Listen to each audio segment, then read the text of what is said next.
voudrais d'abord remercier Philippe Bailly de m'avoir invité à clore la matinée de ce grand rendez-vous des médias qui est devenu le colloque NPA au fil de ses éditions successives. Et vous saluez, vous tous, l'ensemble des participants à ce colloque. La première chose qui me frappe, vous le comprendrez, c'est que vous représentez la richesse des médias audiovisuels où convergent aujourd'hui, plus que dans tout autre secteur, des enjeux qui sont à la fois industriels, technologiques, économiques, culturels, artistiques, civiques, sociaux. On pourrait prolonger cette énumération. Mais vous êtes tout autant et naturellement des acteurs essentiels du numérique. D'ailleurs, votre rassemblement, me semble-t-il, répond par lui-même à la question qui fait l'intitulé de ce colloque, le numérique est un levier de croissance de l'audiovisuel. Un audiovisuel qui n'est pas épargné par la crise, vous le savez bien. Mais c'est à travers la convergence des modes de communication que le numérique pourra contribuer, à mon sens, dans ce secteur, à un véritable rebond économique qui soit à la fois dans le mouvement de la modernité, mais aussi dans la préservation et même le dynamisme de la diversité. Le numérique a permis l'éclosion d'une offre de médias audiovisuels entièrement renouvelée. Les stratégies bimédia complètent l'édition linéaire initiale par une multitude de services associés. Au premier rang de ces services figure la télévision de rattrapage en mars 2013. Les quelques 13 000 heures de programmes de rattrapage issus des chaînes de la TNT ont été consultées par près de 200 millions de fois. 198 millions, nous disent les statistiques précises. La vidéo à la demande poursuit sa croissance. Certes, il était difficile d'égaler le bond de 56% qui avait été réalisé pour l'année 2011. Mais avec, comme en 2012, 17%, et 17% attendus, d'après les derniers chiffres qui nous ont été communiqués pour cette année, la VAD fait preuve, à mon sens, d'une vitalité incontestable et son volume d'affaires aura plus que doublé en 3 ans. Cette vitalité des nouveaux services, dont je n'ai cité que 2, parmi beaucoup d'autres, mérite d'autant plus d'être soulignée qu'elle entretient avec l'évolution des équipements un rapport dynamique qui est fondamental pour la croissance économique et industrielle. Je pense naturellement à la télévision connectée, qui va devenir un équipement numérique, mais central, des foyers. Ainsi, les services de rattrapage et la VAD sont désormais regardés davantage sur la télévision que sur l'ordinateur. L'audiovisuel numérique voit encore ses perspectives de croissance amplifiées grâce aux interactions que permettent les seconds écrans. Quand nos ordiphones et nos tablettes ne nous servent pas directement de téléviseur ou de radio, leurs usages sociaux nous plongent dans une relation très étroite avec les programmes et ceux qui les suivent. À tel point que, vous le savez bien, l'idée d'écran compagnon, que personnellement j'aime bien, remplace peu à peu celle de second écran. Et plus largement encore, le numérique, c'est la possibilité d'un accès démultiplié et instantané à une offre proliférante de contenu. On dit parfois une hyper-offre. En tout cas, une offre qui s'exprime à tout moment, en tout lieu et sur tout support. Toutes ces combinaisons innovantes constituent d'extraordinaires leviers de croissance. Et je crois que vous avez eu l'occasion d'observer ce phénomène et de l'analyser tout au long de la matinée. Alors, dans ce contexte nouveau, je voudrais vous donner ce matin ma vision de la contribution que peut apporter le CSA à la croissance économique du secteur audiovisuel. Le numérique n'a assurément pas privé, à mes yeux, la régulation audiovisuelle de son utilité et même de sa nécessité. Je ne reprendrai pas de sondage pour ma part. Tout au contraire, son expansion a ravivé des exigences fondamentales d'indépendance, de pluralisme des courants d'expression, quels qu'ils soient, et de préservation des droits de la personne. Aujourd'hui, la liberté de communication, le pluralisme et la dignité doivent continuer à se frayer un chemin dans un univers globalisé, concentré et intégré, où des opérateurs particulièrement puissants se disputent chaque maillon de la chaîne de valeur, comme il est naturel. Plus que jamais, il nous faut donc veiller à la richesse et à la diversité des échanges culturels, car la dynamique de la création et aussi de la communication ne tolère évidemment ni le monopole, ni l'uniformité.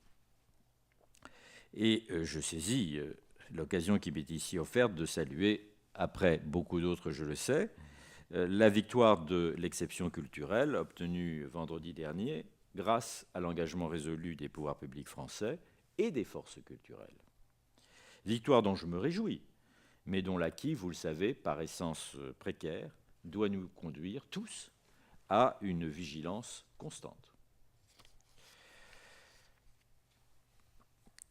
Car contrairement aux idées simplistes que j'entends parfois et qui cherchent à les opposer de manière artificielle, croissance économique et exception culturelle ne sont pas du tout antinomiques. Bien au contraire. L'exception culturelle et la régulation, qui en est un des piliers, ne doivent jamais se détourner de l'impératif de croissance.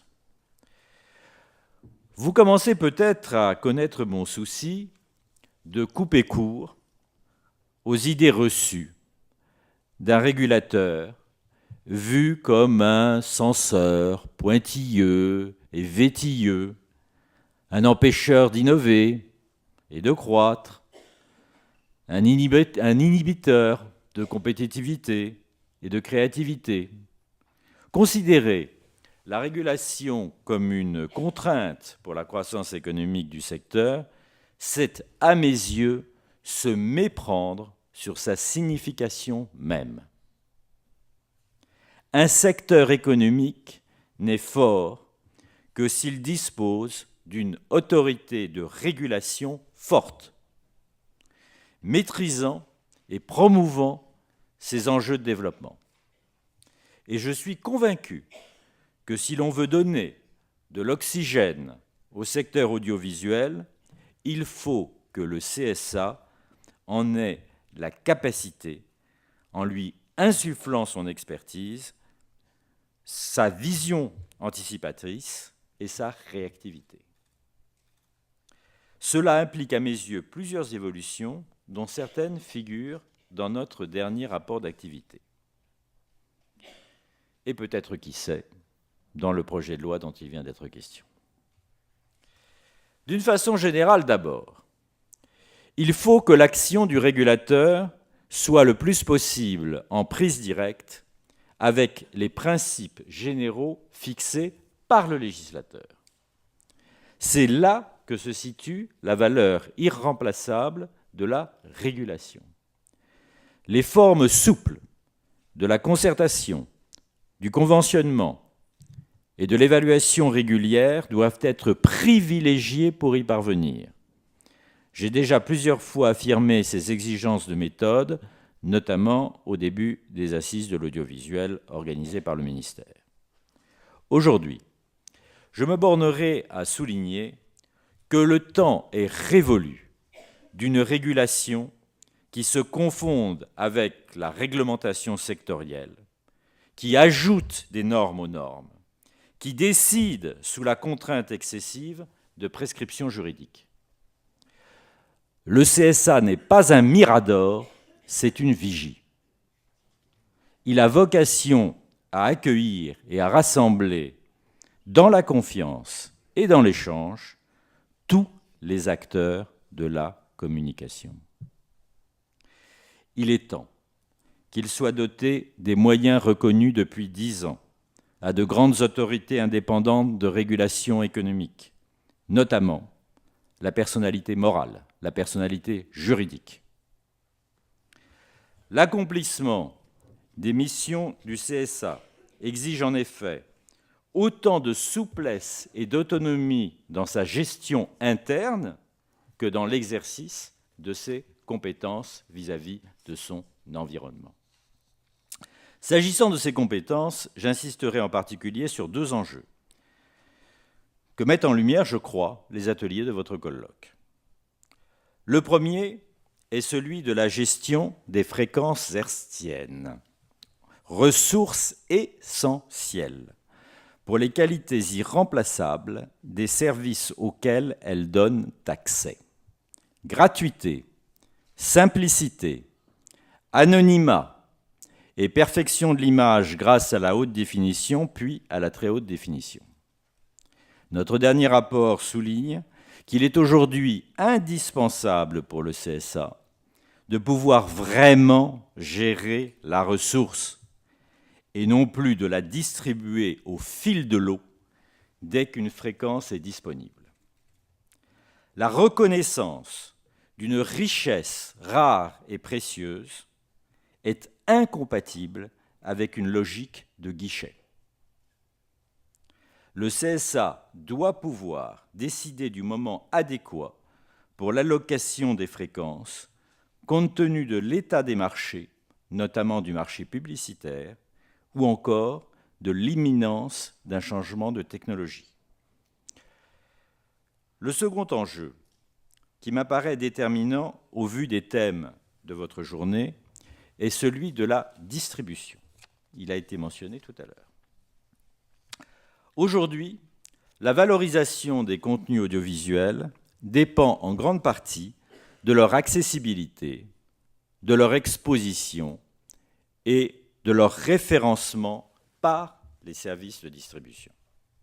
On comprend immédiatement le rôle central que jouent ainsi ces services dans les équilibres économiques de l'audiovisuel et pour la qualité et la diversité des échanges culturels. Il faut dès lors, à mes yeux, promouvoir une régulation de la distribution à la mesure de ces enjeux essentiels, notamment pour garantir l'indépendance et le pluralisme à l'heure du numérique.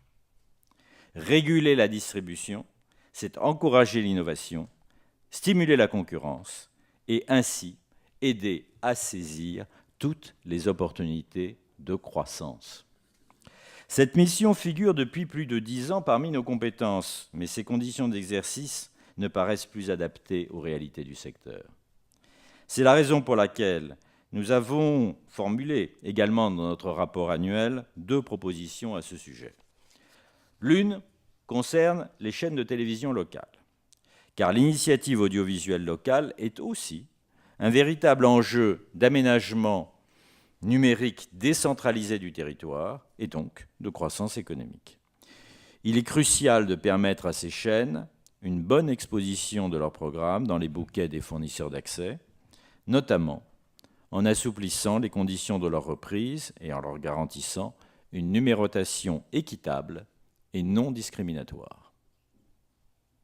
L'autre proposition porte sur la régulation économique des marchés de la télévision payante, sur lesquels nous n'intervenons aujourd'hui qu'à l'occasion d'opérations de concentration ou de règlement de différends.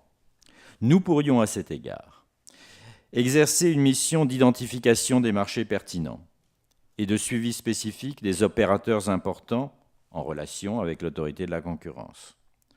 Cela nous permettrait de fournir une information objective et indépendante sur les positions de marché et de contribuer dans l'intérêt de la sécurité juridique des opérateurs, objectif tout à fait fondamental, de contribuer, disais-je, à prévenir les dommages économiques au secteur, qui sont aussi des dommages culturels. Au-delà, il me paraît indispensable de constater qu'est aujourd'hui remise en question la notion même de distributeur. C'est l'un des apports, à mon sens, pas toujours suffisamment souligné, de la contribution de Pierre Lescure sur les politiques culturelles à l'ère du numérique.